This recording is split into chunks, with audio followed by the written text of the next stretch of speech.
Šiandien tęsime tyrinėjančių pokalbių ciklą apie gyvąsias neišreikštas žinias dirbtinio intelekto eroje. Šios žinios yra tos, kurios įgyjamos per asmeninę patirtį, intuiciją ar kultūrą. Jos sudaro mūsų žmogiškumą, leidžia mums suvokti pasaulį unikaliu būdu ir priimti sprendimus, kurie ne visada yra pagristi logika, bet kurie gali būti net efektyvesni, ypač neapibrėžtose sudėtingose situacijose.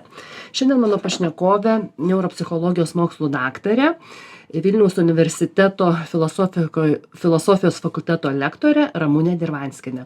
Labas, Ramunė. Sveiki. Ramunė, mokslas išskiria, kad yra du žinių tipai. Vieni standartizuoti, o kitos yra neišreikštos arba taip vadinamos numanomos žinios, kurios dažnai matosi per žmogaus elgseną, bet jos būna pasąmoningom lygyje. Ir mano klausimas yra, kaip į antrą žinių tipą žiūri neuropsichologija? Arba kaip jas galima paaiškinti iš neuromokslo perspektyvos?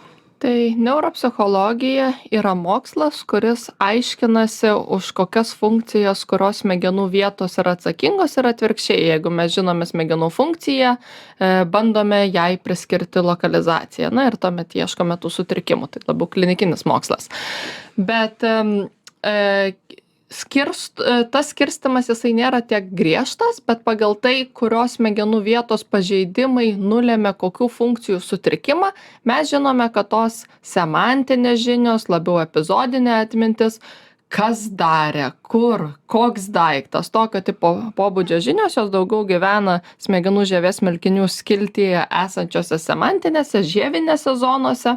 Na, o tai, ką jūs vadinate tą implicitinę arba atmintis, kaip atlikti, ta neįsisąmoninama, na, tai joje dalyvauja labai daug smegenų centrų ir mes matome, kad tai yra toks labai kūniškas suvokimas, kad daug ir už motoriką atsakingų centrų, už veiksmų inicijavimą, veiksmų koordinavimą, už jutimus, labai daug smegenų centrų įsitraukia ir šiek tiek mes galime tą atskirti brėžti, net kai matome, kai žmonės mokosi atlikti, kai žmonės mokosi žinių teorinių kažkokių faktų ir kai žmonės mokosi procedūrų atlikti, mes matome skirtingų smegenų dalių įsitraukimą.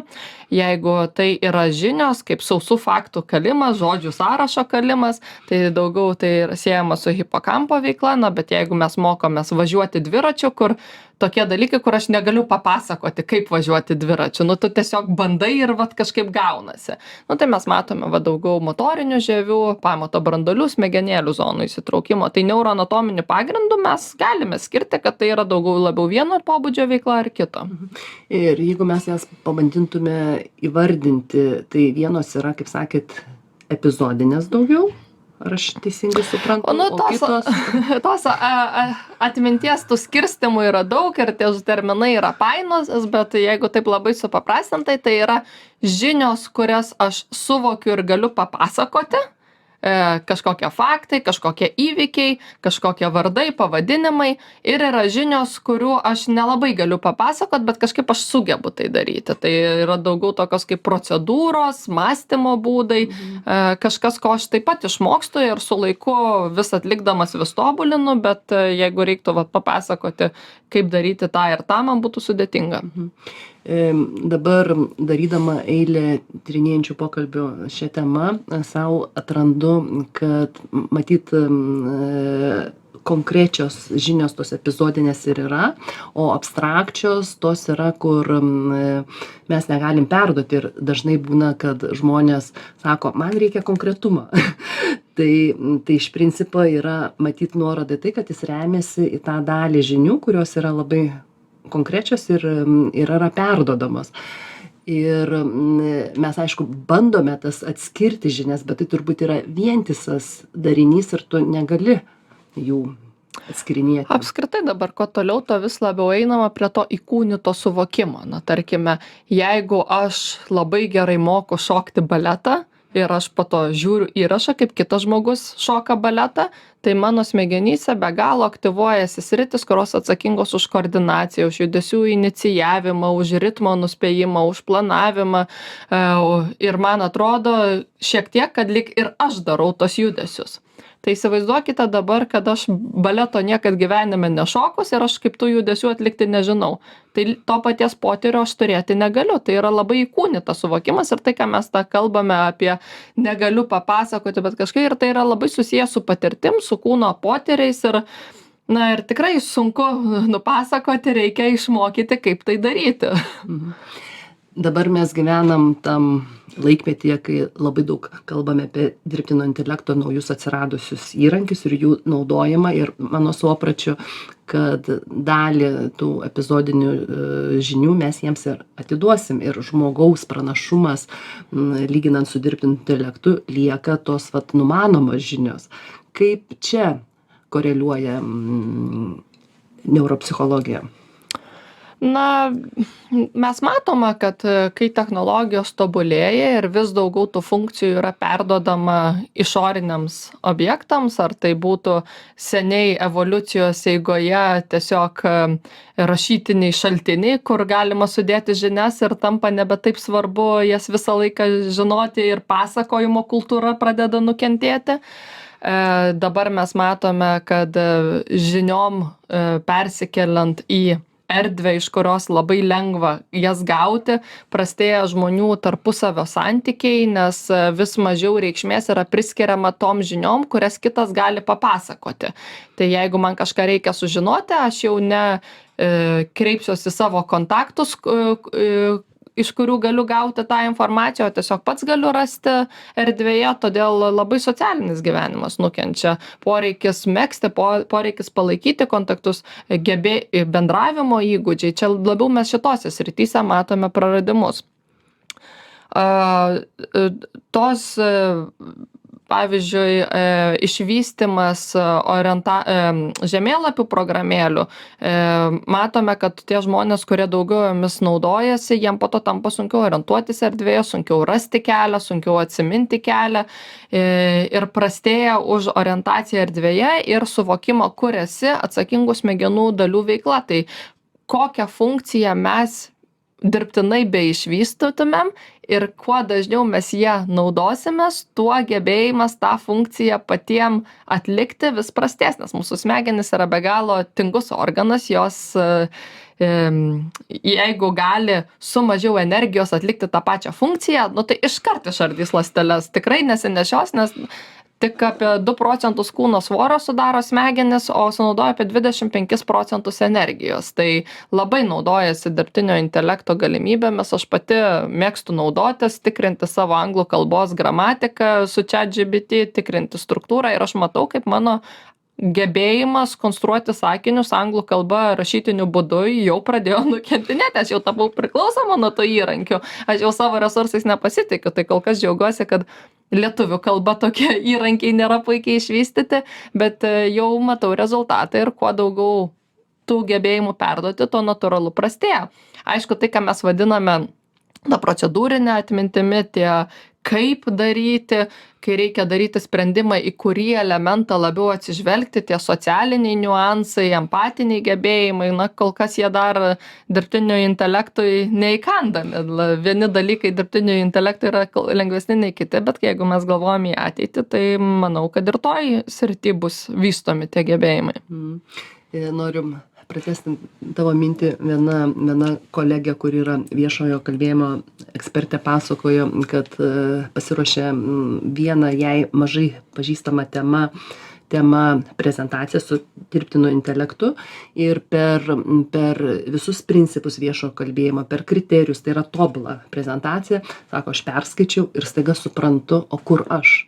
Ir staiga suprantu, kad kūryba kabutėse tai yra dirbtinio intelekto, o aš tik tai tampu jo vykdytoju. Ir staiga sako, aš net pradėjau pajausti, kaip mano smegenys susiaurėja. Ir mano manymu dabar jau turbūt greičiausia ta ateis kita fazė santykių su dirbtino intelekto įrankiais, kaip mes pradėsim ieškoti, o kur aš esu tame ir kokiu būdu neperduoti dirbtino intelektui, kas siejasi su žmogiškumu ir nepradėti iš anksto senti. Tai jūs čia gerą labai svarbų aspektą paminėt. Aš irgi labai mėgstu jį atkreipdėmėsi į tokias funkcijas kaip saviveiksmingumas.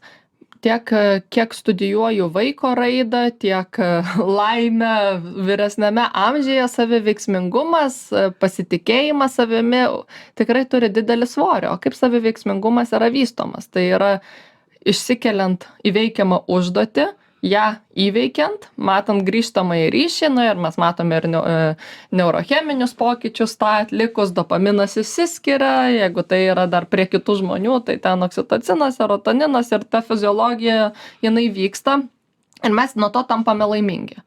Jeigu ne aš padarau, jeigu už mane padaroma, viso to nevyksta, tie ryšiai smegenyse nesiformuoja, ta fiziologija nevyksta. Va šiandien mano dukra 3 metų ryte rengiasi. Aš skubu, bet aš pati užsidėsiu pėdkelnes, aš pati užsiseksiu megztuką.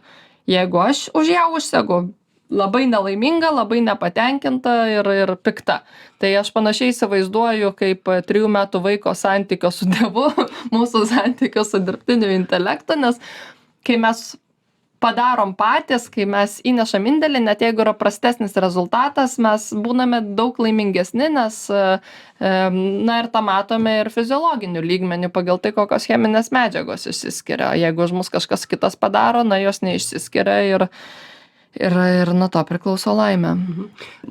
Paklausydama dabar apie tavo pavyzdį su vaiku, labai aiškiai pradėjau suvokti, kad mes dirbtinam intelektui savotiškai pradedam projektuoti kaip, pavadinkim, autoriteto arba mamos arba tėvo funkciją, ne? Kad mes kažką tai padarom, sakom, pasitikrinsim ir jeigu ne visai sutampa, bet labai panašu, gal pasikliausiu tuo standartizuotu pasiūlymu ir savotiškai savo savarankiškumą perkeliu į išorę. Ir man dabar ateina mintis, kad dabar visuomeniai ypatingas tas metaporeikis yra psichologinės saugystės ir man atrodo su dirbtiniu intelektu ir įrankių vystymosi psichologinė saugystė gali mažėti. Kaip tau atrodo? To psichologinio saugumo, tai čia psichologijoje kiek tik neieškota, pradedant nuo santykių šeimoje, baigiant santykių paieškos tų autoritetingų lyderių griežto kumščio, baigiant religiją, teoriškai tą galima ir dabartiniam dirbtinio intelekto perkelti, nes tikrai norisi to užtikrinimo, to saugumo, kad jeigu darysiu taip ir taip, bus gerai. Ir aš tikrai pasikliauju tą visą neribotą informaciją, kuri yra prieinama, nes niekad gyvenime aš pats rinkdamas tiek žinių klodų neturėsiu. Ir taip gera perkelti tą atsakomybę kažkam kitam, kad jeigu bus klaida, tai ne mano, tai ne man pasekmes ir kažkieno kito. Tai taip yra ir tame bendravime, ir to psichologinio elemento, ir tą vystymąsi, tą dinamiką tik populiarėjant šitiem visiem metodam mes tik labiau matysime. Bet kitas, noriu grįžti prie to, ką prieš tai kalbėjau, apie laimę. Kaip gera, kai kiti galvoja, kad tu esi tas ekspertas. Kaip gera už kažką žinot daugiau. Ir jeigu tą jausmą nuima, tai aš tiesiog manau, kad vystantis šiom technologijom mes tapsime geresni darbuotojai, bet aš manau, mes tapsim mažiau laimingi. Ir natūraliai man kyla klausimas, kai pati daug labai žinai ir apjungi ir neuromokslus, ir psichologiją, ir mano manymu, tai yra šių laikų toks radikali labai kompetencija. Kaip tu žiūri į savo gyvenimą ir dar įdomiau, kaip tu žiūri savo vaiką.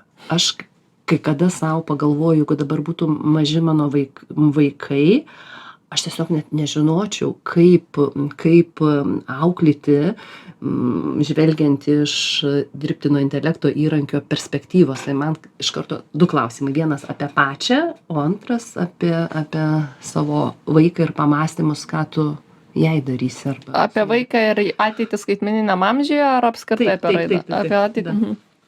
Tai apie save, tai aš skaitau rekomendacijas, mane labiausiai domina tyrimai demencijos prevencijos, tai vos atsiranda koks nors dar vienas veiksnys, kuris ten 1% ar 2% sumažina demencijos tikimybę ir ją pavėlina, aš iškart puolu savo gyvenime jos taikyti. Pavyzdžiui, jeigu taip praktiškai. Oi, pavyzdžiui, savo vyrą priverčiau mest rūkyt, pavyzdžiui, fiziniam aktyvumui skiriu 2 kartus per savaitę būtinai, pavyzdžiui, naujų dalykų mokymasis, šeimos nariam klausos korekcija užsiimu, nes klausos korekcija koreliuoja su ankstyvesne, nekoreliuotos klausos problemos koreliuoja su ankstesne demencijos pradžia, vos kažką randu, iškart puolam taikyti, iškart savo aplinkoje naudojam, nes mane tos temos labiausiai ir domina. Bet taip, apie vaiko paruošimą ateičiai, tai dabar mes matome, kad jaunesniosios kartos jos auga kitaip negu mes augom ir vis daugiau psichologai kalba apie laisvo žaidimo svarbą. Kiek mažai dabar vaikai praleidžia laisvame žaidime, ypač aktyviame fiziškai laisvame žaidime, dar kur turi su kitais bendrauti. Dabar vaikystė jinai yra gana vieniša ir nemaža dalimi praleidžiama prie ekranų ir tai yra vieni tai aiškina iš sociologinių priežasčių, kad ta tradicinė šeima suiro, visi gyvena atskirai ir tėvui vienam tą vaiką užimti, linksminti yra sudėtingo, infrastruktūros nėra, kaip atrodo daugiabučių kiemai, jie yra nesaugus vaikam, vaikai ten negali klajoti, neduok dieve vaikas kažką pradės savo iniciatyvą daryti, iš visų pusių tik nedaryk, nesaugu, negalima, ne. Ir tada visi lengviau atsipučia, kai vaikas savo kambarį su ekranu tiesiog užsidaro. Tai ta vaikystė, jinai tikrai pasikeitė ir jinai mažai ugdo tas funkcijas, kurias mes norėtumėm, kad ugdytų tą savarankiškumą, drąsą, iniciatyvumą, mes kaip tik užgožinėjom labai aktyviai šitas savybės. Ir mažėja tų socialinių santykių, vaikai vis daugiau jaučiasi vieniši, jie vis mažiau draugų turi, labai įdomią studiją skaičiau, vaikų laiškų kalėdų seneliui, ko tu norėtum gauti kalėdom, kaip tik kalėdinė laida, gerai paminėsiu, vis daugiau vaikų sako, aš noriu draugo. Vaikai neturi draugo, jie nori draugo, bet kaip tas bendravimas dabar yra struktūruotas, vaikam labai sunku turėti draugų. Draugystės yra už juos organizuojamas, kad ten mama susitarė su drauge ir draugė vaiką atveža, tai nėra, kad tu pats susiradai draugą ir pats gali inicijuoti draugystę ir su juo kažką veikti. Tai socialiniai tie santykiai kenčia, jų poreikis yra ir vis daugiau jų yra projektuojama į tą erdvę. Tai ką jūs minėjote apie programų pasitelkimą santykiui su žmogu pakeisti, matau, kad yra tam rizika ateityje vis didesnė ir aš manau, kad tai yra tos kompetencijos, kurias savo vaikui reikia ugdyti, ne tik iniciatyvumą ir savarankiškumą, bet būtent socialinius gebėjimus, organizuoti socialinės veiklas, gebėti susirast draugų, išlaikyti draugų, nes čia gresia tikrai praradimai. Man beklausant tavęs labai gražiai suskambėjo laisvo žaidimo idėja. Mūsų dauguma klausytojų yra vadovai ir organizacijos ir man labai gražiai tada persikelia ta pati metafora į organizacijos, kuo organizacija labiau struktūruota, kuo mažiau yra to, pavadinkim, laisvo žaidimo, tuo mes labiau jos spraudžiam į tam tikrus rėmus ir dabar su dirbtino intelekto įrankiais dar suprojektuosim, kad autoritetas yra ten. Tai matyt tos psichologinės saugystės, kompetencijos svarba, jinai tik tai augs. Ir sau, ką aš išsinešu, tokią visiškai naują mintį, kad dirbtinis intelektas ir jo įrankiai tai bus dar viena vieta, kur mes perkelsim savo atsakomybę, tokiu būdu tapdami mažesni